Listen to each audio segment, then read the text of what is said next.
ஆவி தங்கி இருப்பதாக நம்பப்படும் துளைக்காது சாமி சிற்பம். இறந்த அந்த வீரன் அவனுடைய ஆவி வெளியே வந்து உலாவி விட்டு செல்வதற்காக அது இடப்பட்டது. அவனுக்கு தேவையான படை பொருட்களை அவ்வப்போது இடக்கூடிய காரணத்தினால் அது இடுதுளை என்று சொல்லக்கூடிய ஒரு காரணம் உண்டு. திருப்பத்தூர் மாவட்டத்தில் உள்ள ஏலகிரி உள்ளிட்ட பகுதிகளில் ஏராளமான வரலாற்று சின்னங்கள் கிடைப்பது பற்றி நாம் தொடர்ச்சியாக பேசி வருகிறோம். இதன் தொடர்ச்சியாக கனமந்தூர் என்கிற ஊரில் கிபி 8ஆம் நூற்றாண்டைச் சேர்ந்த ஒரு மகாவீரர் சிற்பம் இருப்பதாக அறிந்து அங்கு சென்றோம். திருப்பத்தூர்லேருந்து ஜலகம்பாறை போகிற வழியில் 5 கிலோமீட்டர் தொலைவில் அமைஞ்சிருக்கிறது தான் கனமந்தூர் அப்படின்ற ஒரு அழகிய கிராமம். இங்கே தான் சமணர் கோயில் ஒன்று காட்சி அளிக்குது. இதுக்குள்ள சமணர் சிலையும் அமைஞ்சிருக்கு. இந்த சமணர் சிலையை பற்றி நமக்கு விவரிக்கிறதுக்காக முனைவர் மோகன் காந்தி அவர்கள் நம்மோட இருக்காங்க. வணக்கம் சார். வணக்கம் சார். இந்த சமணர் கோயில் பற்றி சொல்லுங்கள். அதுக்கப்புறம் இந்த சமணர் கோயிலுக்குள்ளே இருக்க சமணர் சிலை எந்த காலகட்டத்தை சார்ந்ததுன்னு சொல்லுங்கள் சார். இந்த கனமந்தூர் என்கின்ற இந்த ஊர் ரொம்ப அழகான ஒரு கிராமம். இந்த இடத்துல ஒரு அற்புதமான சமணர் கோயில் ஒன்று இருக்கிறது. கிபி 8ஆம் நூற்றாண்டை சேர்ந்த இந்த கோயிலானது சேகர் என்பவருடைய பராமரிப்பில் அவருடைய நிலத்தில் இந்த கோயிலானது இருக்கிறது. நீதி நூல்கள் என்று சொல்லப்படக்கூடிய அந்த காலகட்டத்தில் ஏராளமான சமண முனிவர்கள் தோன்றி தமிழ் இலக்கியத்திற்கு மிகப்பெரிய வளத்தை சேர்த்தார்கள். அதில் 14 கீழ்கணக்கு நூல்களில் இருக்கக்கூடிய ஏராளமான நீதி நூல்களை, பிறகு 5 பெருங்காப்பியங்களில் பல நூல்களையும் 5 காப்பியங்கள் முழுமையும் சமணர்களால் எழுதப்பட்ட நூலாகும். அந்த வகையில் 24 தீர்த்தங்கர்கள் சமண சமயத்தை வளர்த்தார்கள் என்று வரலாறு கூறுகிறது. அதில் ஒரு தீர்த்தங்கர் தான் மகாவீரர். அவருடைய சிலையை தான் நம்ம இப்போ பார்க்க போகிறோம். சிறிய கட்டுமானம் உருவாக்கப்பட்டு அதற்குள் அந்த மகாவீரர் சிற்பம் வைக்கப்பட்டிருந்தது.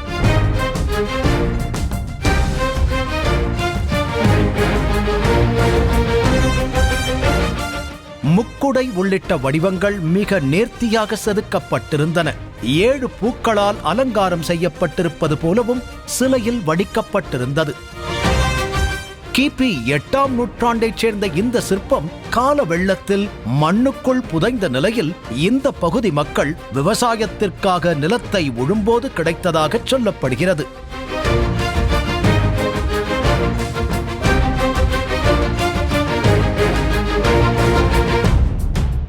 இந்த சமண தீர்த்தங்கரானவர் அமர்ந்த கோலத்தில் ஆடையின்றி தியானம் செய்யக்கூடிய கோலத்தோடு இந்த சிலையானது அமைந்துள்ளது. வலது காலை மேலே வைத்து இடது காலை கீழே வைத்திருக்கிறார். அந்த வலது காலின் மேலாக இடது கையை வைத்து அதற்கு மேலாக வலது கையை வைத்திருக்கிறார். தியானம் செய்யக்கூடிய அருமையான தோற்றத்தில் இந்த சிலையானது அமைந்துள்ளது.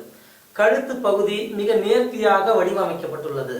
அந்த முகத்தை பாருங்க, ஒரு அழகான தேஜஸ், ஒரு ஒளி தெரிவது நமக்கு அற்புதமாக தெரிகிறது.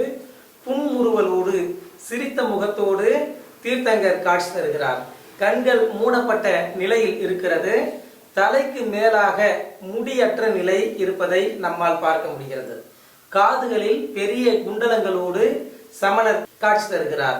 அவருக்கு மேலாக தலைக்கு மேல பாருங்க, ஒரு ஒளிவட்டம் போன்ற ஒரு அழகான வடிவமைப்பை செய்திருக்கிறார்கள். இது இவருடைய சிறப்பை இங்கே காட்டும் விதமாக இருக்கிறது. மேலே பாருங்க, ஒரு முக்குடை இருக்கிறது. 3 அடுக்கு குடை என்பது சமண சிலைகளின் மிகச் சிறப்பை காட்டக்கூடிய ஒன்றாக இருக்கும். அந்த வகையில் 3 அடுக்கு குடை ஒன்று இருக்கிறது. இந்த குடைக்கு பின்பாக 7 பூக்கள் கொண்ட அலங்காரம் இங்கே இருக்கிறது. பொதுவாக மரங்களை சுட்டுவது வழக்கம். பிற்காலத்தில் வர வர சிலைகளில் மரங்களுடைய தாக்கம் குறைந்து மலர்களுடைய தாக்கமாக மாறுகிறது. இப்போ 2, 3, 4, 5, 6, 7 மலர்கள் அலங்கரிக்கப்பட்டதாக இந்த சிலையானது இருக்கிறது. இது சமணருடைய 2 பக்கங்களும் இசக்கியர் நிற்கிறார்கள். சாமரத்தை வீசக்கூடிய கோலத்தில் இவர்கள் ரொம்ப முக்கியமானவர்கள். சமண சமய கோட்பாட்டில் இவர்கள் தேவர்களாக மதிப்பிடப்படக்கூடியவர்கள். ஒவ்வொரு தீர்த்தங்கர்கள் பக்கத்திலையும் இந்த இசக்கியர் நிற்பது மரபு. அந்த வகையில் இசக்கியருடைய காட்சி மிக அழகாக நேர்த்தியாக வடிவமைக்கப்பட்டுள்ளது. இந்த சிலை இந்த பகுதியில் இருந்த மிகப்பெரிய வரலாற்று செய்தியை நமக்கு பறைசாற்றிக் கொண்டிருக்கிறது. இதன் பிறகு கோவிலூர் என்கிற ஊருக்கு சென்றோம். இந்த ஊரில் துளைக்காது சாமி என்று அழைக்கப்படும் ஒரு நடுகல் இருப்பதாக அறிந்து வயல்வெளியில் நடந்து பயணித்தோம்.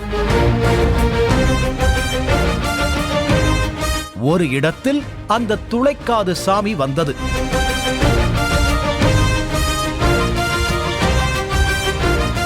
போரில் உயிர் துறந்த வீரனுக்காக எடுக்கப்பட்ட நடுக்கல் என்பதை பார்த்த மாத்திரத்திலேயே உணர்ந்து கொள்ள முடிந்தது.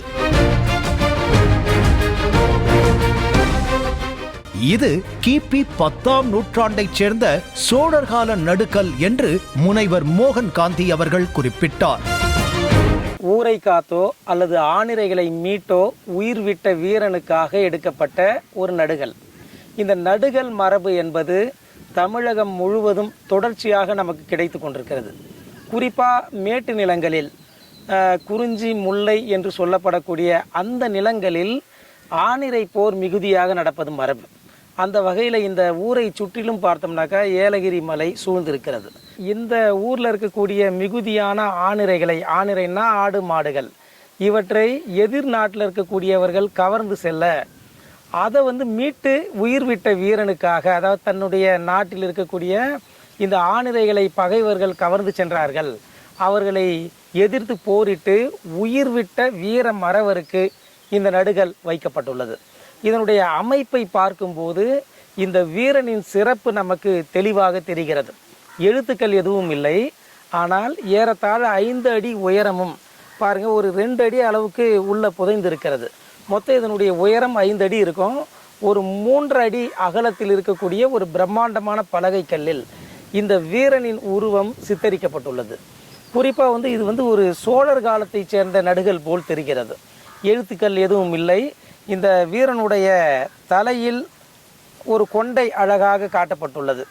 வலது பக்கம் சாய்த்து கொண்டையிட்டிருக்கக்கூடிய ஒரு காட்சி. இடது கையிலே ஒரு மிகப்பெரிய வில்லை வீரன் கையில் தாங்கி இருக்கிறார். அந்த விரல்கள் கூட நேர்த்தியாக செதுக்கப்பட்டுள்ளது. அந்த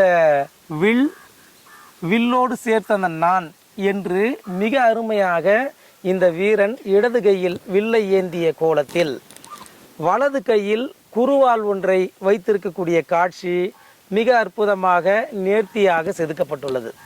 காதுகள் மிக நீண்ட காதுகளாக, குண்டலங்கள் இருக்கக்கூடிய காதாக இருக்கிறது. முகம் மிக அழகாக செதுக்கப்பட்டுள்ளது.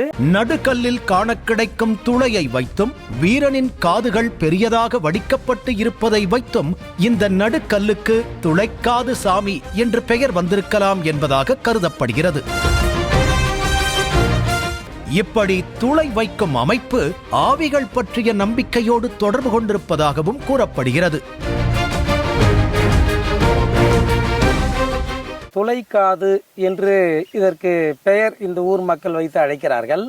இங்கே இந்த சிலையுடைய மைய பகுதியில் ஒரு அருமையான பெரிய துளை ஒன்று இருக்கிறது. பொதுவாக கற்திட்டைகளில் தான் கிழக்கு பார்த்த வண்ணம் இருக்கக்கூடிய அந்த பெரிய பலகை கற்களில் போர்ட் ஹோல் என்று சொல்லப்படக்கூடிய இடுதுளைகள் இருக்கும்.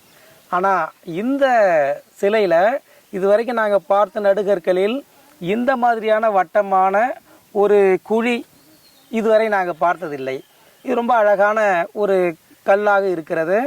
இது எந்த காரணத்திற்காக, அதாவது இடுதுளை என்பது எதற்காக என்றால், இறந்த அந்த வீரன் அவனுடைய ஆவி வெளியே உலாவி விட்டு செல்வதற்காக அது இடப்பட்டது. அவனுக்கு தேவையான படை பொருட்களை அவ்வப்போது இடக்கூடிய காரணத்தினால் அது இடுதுளை என்று சொல்லக்கூடிய ஒரு காரணம் உண்டு. இங்கேயும் இந்த வீரன் ஆவியாக இந்த கல்லில் இருக்கிறார் என்ற ஒரு நம்பிக்கை இருந்திருக்க வேண்டும். அதன் அடிப்படையில் இந்த இடுதுளை இடப்பட்டிருக்க வேண்டும் என்று நான் கருதுகிறேன்.